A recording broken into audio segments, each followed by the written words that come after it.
Hello, everyone. My name is Justin, aka Ghost Reader, and I'm here with Brian from Bookish. Hello. And today we are doing something a bit special. We're doing a kind of like a live short discussion of this great book that we read, and Brian is going to tell us a little bit about what that book is and introduce our reading group as well. Okay, so the book that we read is Unspeakable, the story of Junius Wilson. It's by two authors, Sarah Burch and Hannah Joyner. Hannah Joyner is BookTube's own Hannah's Books, and she's one of the co-authors of this book. And Sean, the book maniac, put together a reading group, which he's called on Voxer the Unspeakable reading group. And it's Sean and Justin and myself and Roz from Scally Daniel about the books and Alba from Seriella. And so we got together and have been talking about the book really throughout November. We had Voxer conversations about the book and discussed it and had a really good time doing it and a really enjoyable read and discussion. Right, and just a little bit about the book. The book is about Junius Wilson. He was a African American man that was deaf. He unfortunately was committed to a mental institution, very young. I think he was a teenager, correct? Yes. At the time, and he was not meant to be there. For the crime that he was supposedly put there for, he did not commit. And so, because he was deaf, and there wasn't a lot of knowledge about how to deal with deaf individuals, he was committed to a mental institution and stayed there basically until he died. And this book chronicles his time at the institution, but not just his time at the institution from what we know of records and some of what he was able to communicate, but also about the condition of how we dealt with deaf individuals in the United States. Also, how that was dealt with in terms of racism as well, and how that impacted and him, and how he was basically the crossroads between how deaf people were treated not as well as they should have been, and also how African Americans were treated, kind of intersected to make kind of this tragedy for him, where he wasn't able to live life outside this institution because he was just kind of put there and just forgotten, unfortunately. So I thought it was a really good book at bringing to light a lot of information I didn't know about the history of the deaf community in the United States, and how the state has dealt with that. And I thought that was a really good part of the book, and also explaining his story too. It did a really good job of bringing that story. When you agree, Brian? I do. I really thought the book did a great job of taking kind of a one man's life and making a much bigger, giving a much bigger picture of, Right. like you said, of racism and how racism played out in terms of institutionalizing people, how easy and unfortunately tragically easy it was to get somebody committed under those circumstances, and then just kind of the evolution of the mental health, well, industry, I guess, in terms Right. of how it dealt with institutionalized people. Because it just struck me is for so long you have a deaf young man and then all the way through an old man in one of these institutions, and nobody bothered to learn sign language Right. until Right. almost the end of his life. And so, he was essentially just isolated in every way you can imagine.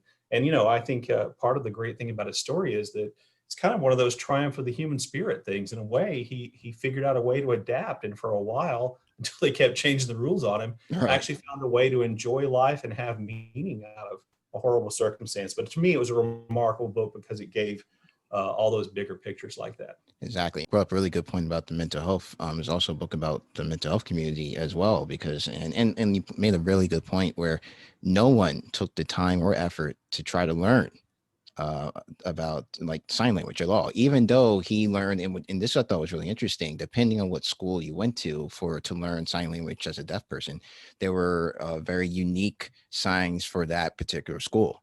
So if you didn't go to that school, you could have a hard time signing with someone from a different school. And because he went to one for mostly African Americans, if you didn't have an African American who learns the sign language at that time from that school, it was really hard to communicate. So even when they did try to communicate with him, there was still some disconnect. So he Right. wasn't really able to, communicate well with a lot of people, or almost anyone, except for that one person they finally did bring in. And even he had a little trouble at times Right. communicating with him. Absolutely. But like you said, triumph of the human spirit. Even with all that going on, he was able to live somewhat of a happy life, even with all that When going they on. left him alone to do When so. they let Yeah. them alone, right? And then they're bringing in all these people, and it's just like, what? Just let me let me be me. Oh man. So one thing that we thought we would do was that we have a couple of questions for Hannah. Who wrote this book? And once again, I just want to say you did a really good job with this book, and I'm glad I got the chance to read this because I'm in the middle of a reading slump. If you haven't noticed, I haven't been on BookTube in a while, but I did read this book, and I have to say that it was really good, and I really enjoy reading it and learning more. So, me and Brian have some questions for you, Hannah. And I think the others are going to ask questions. Oh yeah, So. right. And Brian's absolutely correct. There are going to be others as well, the other people in our group who are going to be asking questions as well in this video. So please stay tuned to those. All right. So my question is: did you have an interest in the history of how the deaf community was treated in the United States or the world at large before you started writing this book, or did it just kind of evolve out of like some type of other research you were doing at the time? Because I found it really interesting um, for that this particular topic. Was there like something that sparked it in you and decided to say, I need to like delve into this more? So that would be like my one of my question for you, Hannah. Hello, everybody. I'm so thrilled that you all read this book, and I'm excited to get to talk to you today. Thank you so much for all your kind words. I love your question, Justin, about what sparked this book. My co author, Susan Burch, was the one who first started thinking about Junius Wilson as a subject to learn about and write about. But actually, I was familiar with the story from quite a bit earlier. When I was in grad school in history, getting a master's degree from the University of North Carolina right around 1990, Mr. Wilson's situation was just starting to be discussed in the newspapers in North Carolina when John Lawson and others brought the story forward publicly. Because I was already interested in the intersection of racism and institutionalization in the post-Civil War South, the account of what had happened to Wilson was one I followed closely as it developed over the next couple of years. Things then took sort of an unexpected turn for me. I moved to an academic program in Philadelphia, and as I was preparing to take comprehensive exams and then start writing my dissertation on the Reconstruction period immediately after the Civil War, and how gender was also reconstructed, so to speak, during the period, I was diagnosed with a very large but non-cancerous tumor wrapped around my auditory nerve, and I had emergency brain surgery that lasted almost 24 hours. One of the results of that surgery was that I basically couldn't read at all for a year, and also I lost my hearing in one ear. It's a more complicated story, actually, but the basic point is that I began to learn sign language, partly because I feared I would soon lose hearing in the other ear, and a few other reasons. At the time, I was studying a lot about social construction of identity around the axes of race and class and gender, and I suddenly realized that disability and deafness fit into a very similar kind of model. So, in the midst of that bit of chaos in my life, I eventually changed my dissertation topic. And as soon as I was able, started researching disability and deafness in the U.S. South. At the same time, I was struggling to imagine being a professor in a classroom full of hearing students when I was having so much trouble even hearing a handful of friends in a small seminar.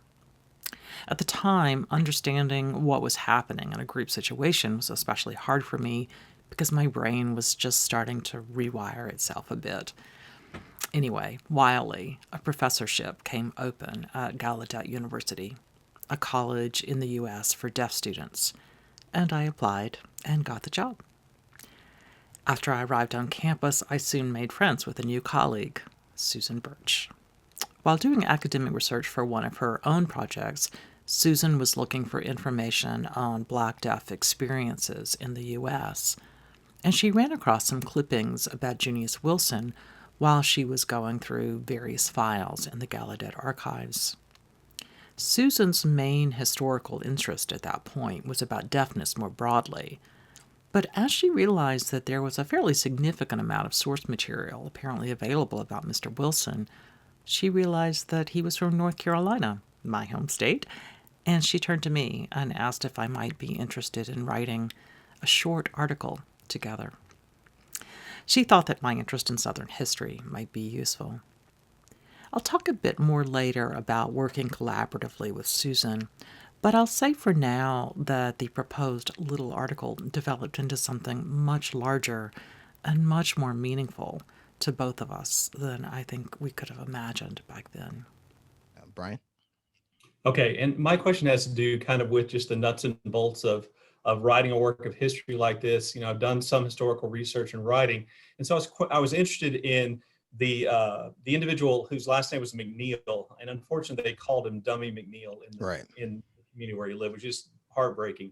But my question was, did you find Mr. McNeil in your research once you started doing research about Junius Wilson, or did you already know about him? And then was that for you like a big moment in researching and writing the book, that you had this other person in a similar circumstance to Junius Wilson that you could then, show the compare and contrast with?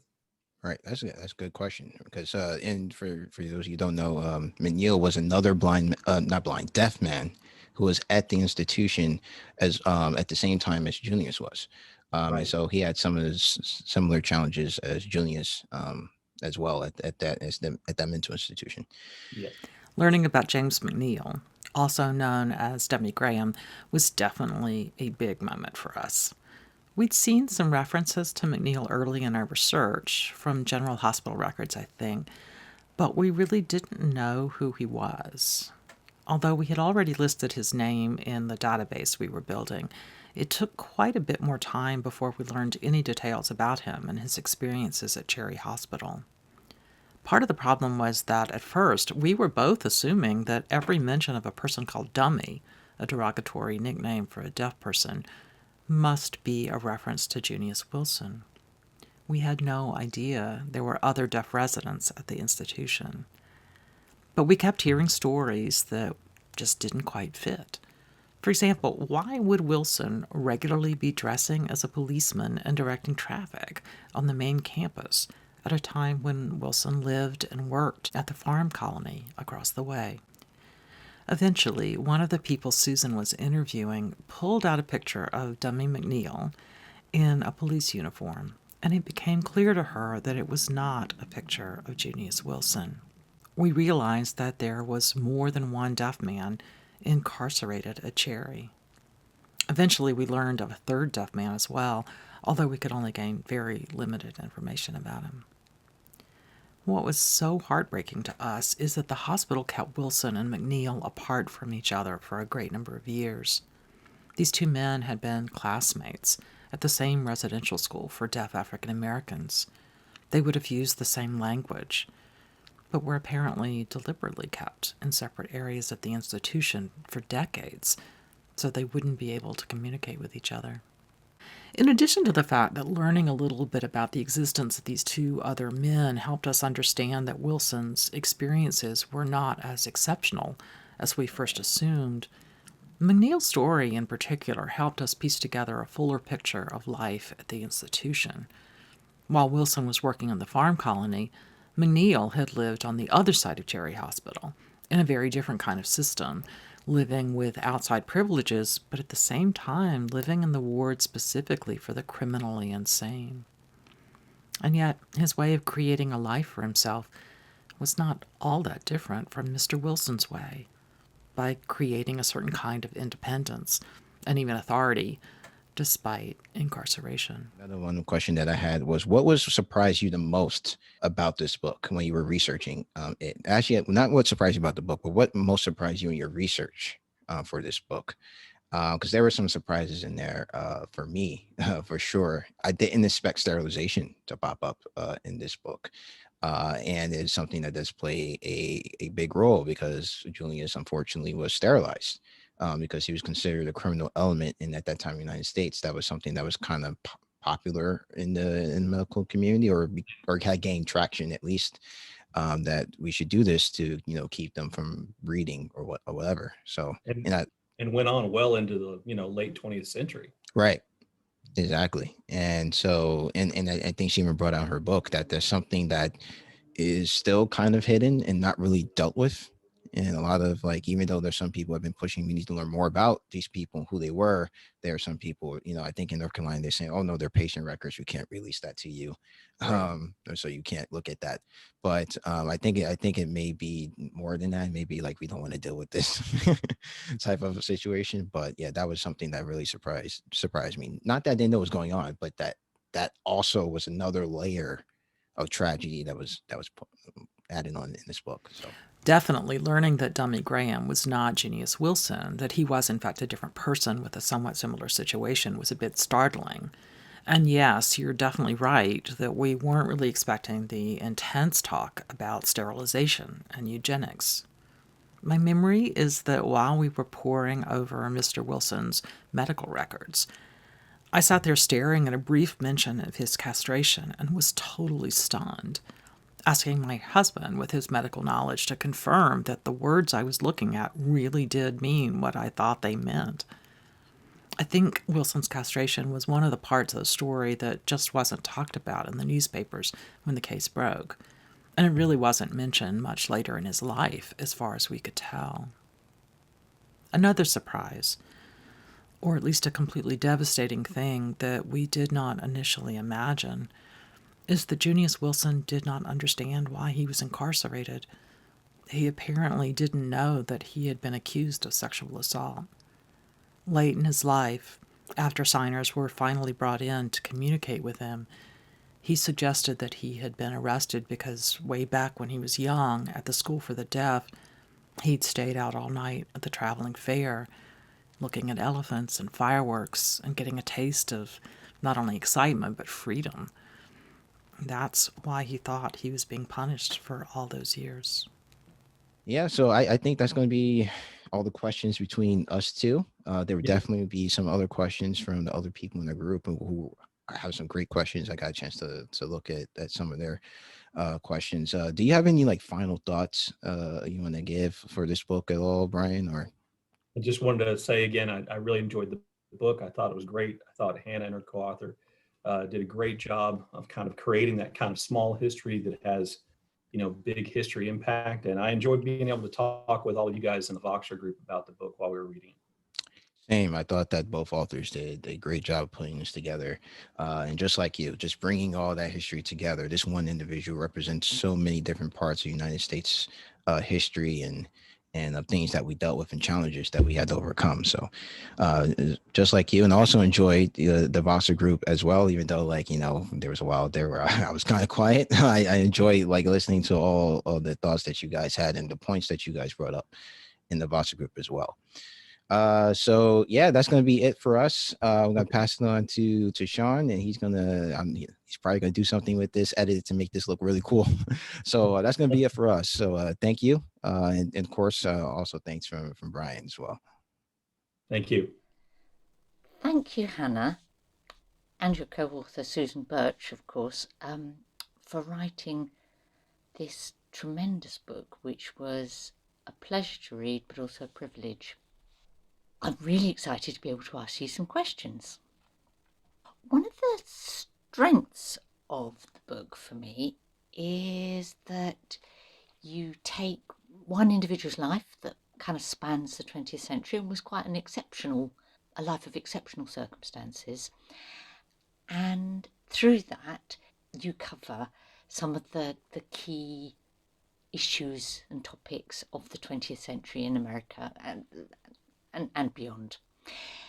So my question is, did you know that all along? When you were planning to research and write Junius Wilson's story, did you think it was just going to be his story, or did you always know that it was going to bring up and illuminate so many other vital topics? That's an interesting question, Roz, and I think the answer is both yes and no. When Susan and I started our research, we knew that the story of Junius Wilson's trial and early incarceration would allow us to discuss how the horrific racial system of Jim Crow, including the court system and the medical world, played out in Wilson's life.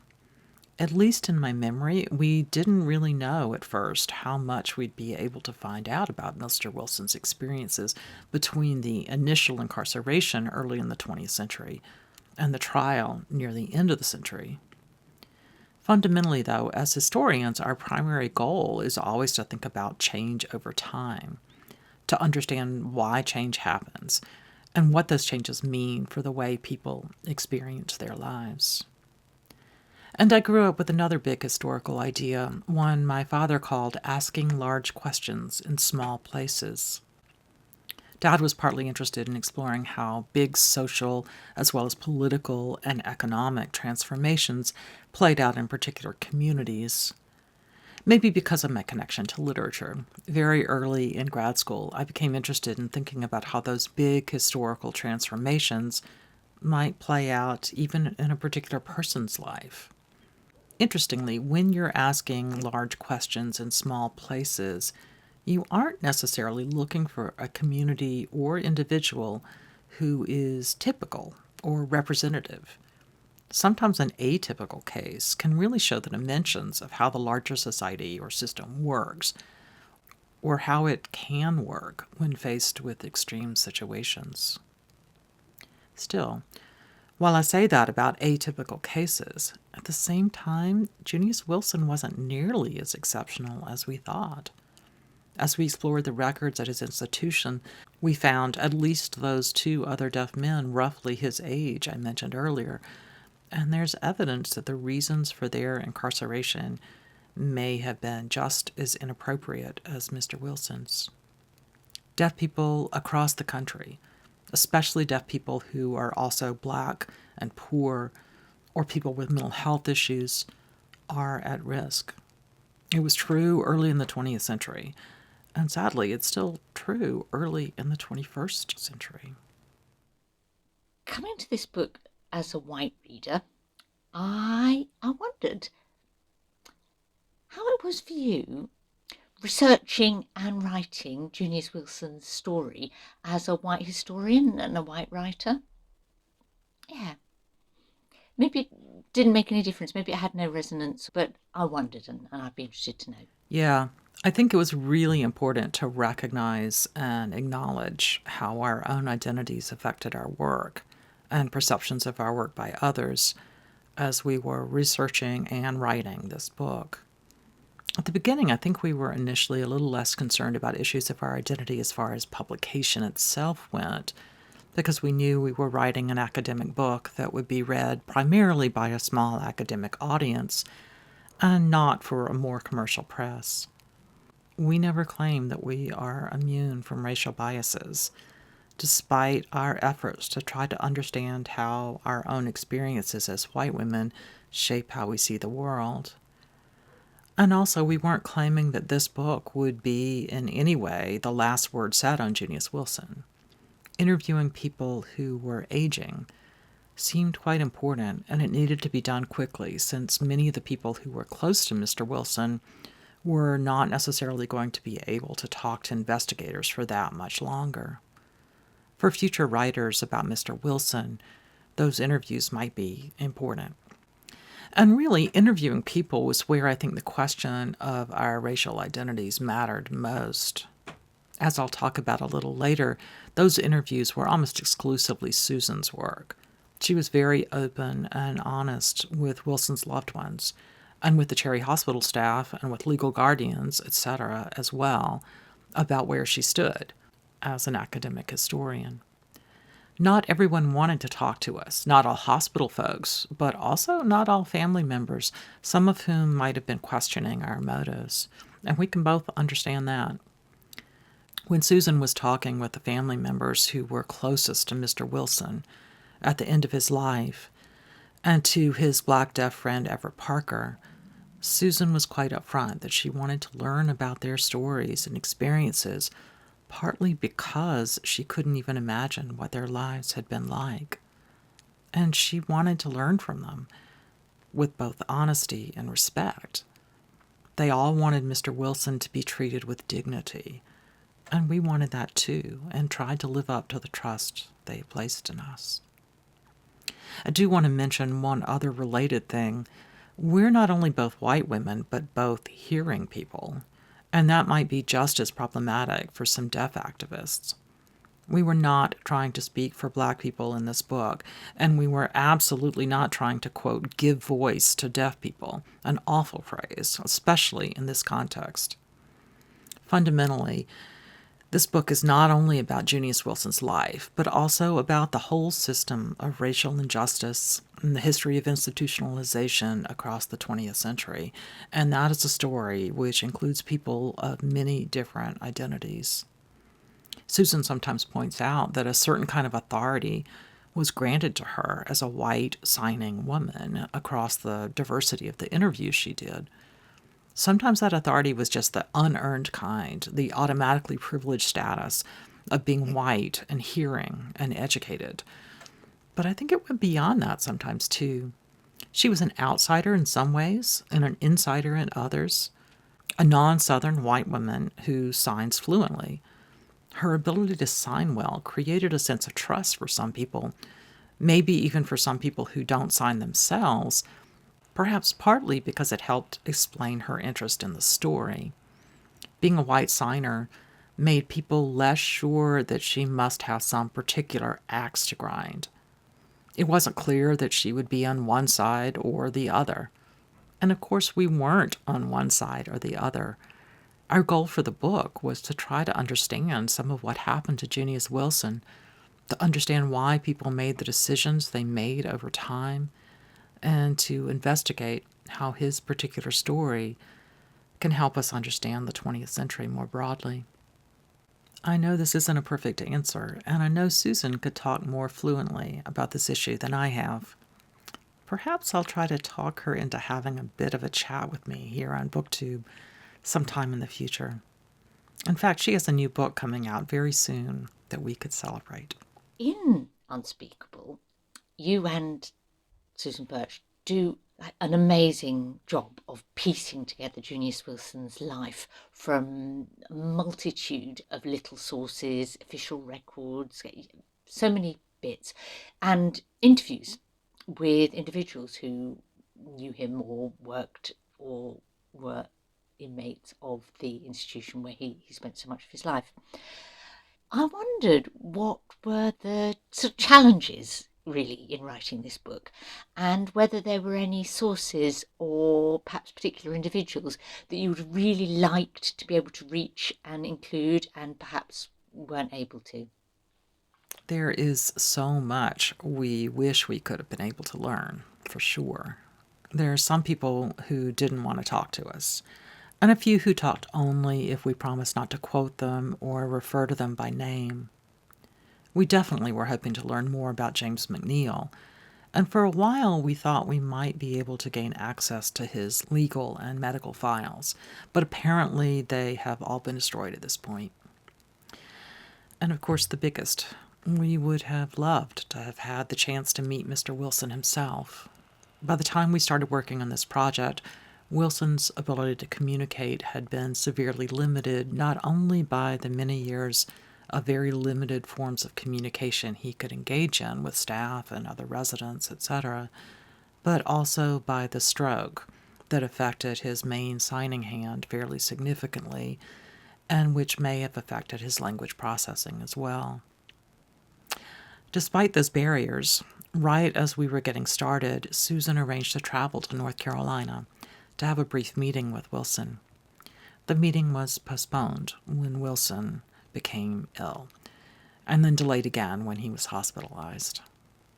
Mr. Wilson died soon afterwards, before we got a chance to talk to him face to face. Susan's first trip to the campus of the institution, I think, was to attend Wilson's funeral. Hola, Hannah, ¿cómo estás? I hope you're doing well as your family. I'm awestruck by Unspeakable, from reading this heart-wrenching story and also realizing the work that you and Susan Burch did to get this story to us. Such an accomplishment. I am so grateful for it. It was one of the two highlights of a very blah nonfiction November this year. As we read in the book, a family member filed a lawsuit, a multi-million-dollar lawsuit, which was dismissed. Okay, and then the new guardian for Junius Wilson filed a second lawsuit and was awarded a settlement. My question is, what happened to Junius Wilson's estate upon his passing? Thank you so much, Alba. The court case that actually went through in the end only provided care for Wilson during his life and for his funeral. The house that was renovated for him to live in is still on the Cherry Hospital grounds and can be used for other purposes. Even his personal items, his clothes, or the puzzles he had been given as gifts were apparently redistributed to other residents. The Sidwells, the family members who were closest to Mr. Wilson late in his life, weren't even given one of his baseball caps. One item of Wilson's estate that has not stayed at Cherry Hospital is his last bicycle. He bought maybe 3 different bikes during his years at the institution with the money he had earned selling worms and snacks, etc. When Susan learned that the institution still had his last bicycle, she arranged for Cherry to donate the bike to the Smithsonian Museum in Washington, D.C., where it's been on display a few times. Again, I want to thank you, Hannah, for a very valuable addition to history. Te quiero mucho. Adios. Hello, I'm Sean the Book Maniac. This was a great buddy read and a fabulous book. So, Hannah, good job. You and Susan did a fantastic job. I got so much out of this book. You wove the social history and even to a certain degree the political history into this very personal story that was a tragedy about Junius Wilson. And you did that seamlessly. That's hard to do because I have read quite a few books that didn't succeed. So bravo. My question is about the collaboration itself. Why did you collaborate? What was it like to collaborate? How did that work? Were you in the same city and were you in the same room writing, or did you use social media software like Skype or something? How did it work? And in what way did the collaborative process shape the book uniquely, that if either of you had written it separately or written a version of it separately, it would have been a very different book? Anything to do with that, I'm very interested to hear about. Neither of us had really done any serious collaborative academic writing before this project. In general, historians work alone on their books. Sometimes a set of authors will put together a collection of essays, each by different writers, with each essay in the book written from a different voice. But working together to produce one full historical monograph with a unified argument and a single narrative voice, even though there were 2 of us, was something we had never experienced. Unspeakable was deeply collaborative, down to the level of each paragraph and sentence, but there were definitely places where our different strengths and skills came out. First, as I've mentioned here on BookTube before, I am very introverted and really think through reading and writing rather than through listening and speaking off the cuff. Susan, on the other hand, is much more extroverted, so Susan did all of the interviews with both deaf and hearing people. Susan is a far better signer than I am as well, so it worked out perfectly. Because my skills are more about being a reader and writer, I started by looking at written documents, from newspaper articles to court and medical records to the transcripts of the interviews Susan had done, and tried to piece together storylines for chapter drafts. That worked especially well for the early chapters, since my major field of history was race and gender in the 19th and early 20th century U.S. South. It seemed pretty natural for me to start there, thinking about what other historians had discovered about those periods and how Wilson's experiences illuminated or challenged their arguments. There's another fairly significant difference in our approaches or skills as historians. Susan is really fantastic at building an argument around a thesis, or making it clear how what she is saying is new and important. On the other hand, I tend to lean more toward creating a narrative arc, using the sources we have to make the setting clear, to show character development, etc. I don't mean I'm writing something less than fully evidence-based. I just mean that my primary strength and interest is in presenting a story, even if it means sublimating or disguising the thesis or argument more than I probably should. What I think we both realized was that one of the great strengths of working together on this project was that both the thesis and the narrative are essential in this kind of social history, and we very quickly and naturally found a way to bring out both, I think. You asked for more concrete details here, too, about our collaboration. When we started working together on this project, we lived relatively near each other. I had a young child and no car, but Susan often came by our house, or occasionally we met at a nearby cafe, one that had a children's section, to work for a few hours. While Abe would play around us, Susan and I would chat about where we were in our work or what we'd found out. Then, quite often, Susan would spend an hour or more playing with Abe while I did some typing and thinking. As crazy as it was, the babysitting that Susan provided at those particular moments was really important, I think. I got to do a little bit of thinking and framing immediately after we talked, and then got to talk with her again immediately afterwards. So yes, we did some work face-to-face, but we also sent research notes and questions as well as chapter drafts back and forth regularly. When we started, there really weren't big social networks and the like yet, believe it or not. I worked on an old PC, and she worked on a newer Mac, and we even had to plan a bit to send attachments to each other, attachments that our different computers could decode. Things have definitely gotten easier since then. When I said I did a lot of the drafts of chapters, especially the early chapters, I want to make it clear that there is pretty much not a sentence that doesn't have both our fingerprints all over it. Every once in a while, we think we might remember when one or the other of us suggested a particular phrase. But in general, I don't think we could tease apart who did any of the actual wording when it comes to the final text. Collaborating on this project was really important for another reason, too, because this was an especially difficult story emotionally. I think we needed someone else who understood what was happening, really horrific and heartbreaking stuff. We needed someone to be in it with us.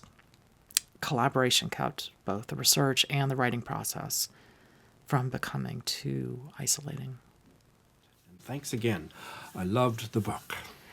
I really want to thank all of you for reading this book, saying such wonderful things and asking great questions and engaging in the life of Junius Wilson. His story definitely helped me grow as a human being. I've talked a lot here on BookTube recently about how much I've been moved by the author George Eliot and her insistence on a kind of patience and compassion. I think my feeling of deep connection with that practice very much stems from researching and writing this book, Unspeakable. Susan and I made a decision very early on that we were going to try to understand why people made the decisions they made when they did, including the decisions that seemed to us to be horrific. We committed to assuming that they did those things not because they were evil people. It would be easy to place the blame for all the injustices Wilson experienced on racist judges or cartoon evil hospital administrators, or even cruel family members. But in reality, the issues Wilson presented to the participants in his story, from family members at the beginning of the 20th century to social activists at its end, required them all to engage in a lot of intricate moral thinking. And really, this is a story with a lot of heroes, people who tried to do the right thing for Wilson and for their families and communities, even when we now look back on their efforts and know they made missteps. They all faced major limitations on their behavior, limitations really shaped by their times. Racism and disability discrimination, the power of institutions and institutionalization, as well as the effects of poverty, really chiseled into the options of people who wanted to act justly. The truth of human motivations is far more complex than simple good and evil, and we know that from great literature, but also, of course, from history. Finally, I just want to say that I'm really honored that you read our book, and I know Susan is as well. At least for me, working on this book with Susan has been one of the things in my life which gives me the deepest sense of meaning and pride.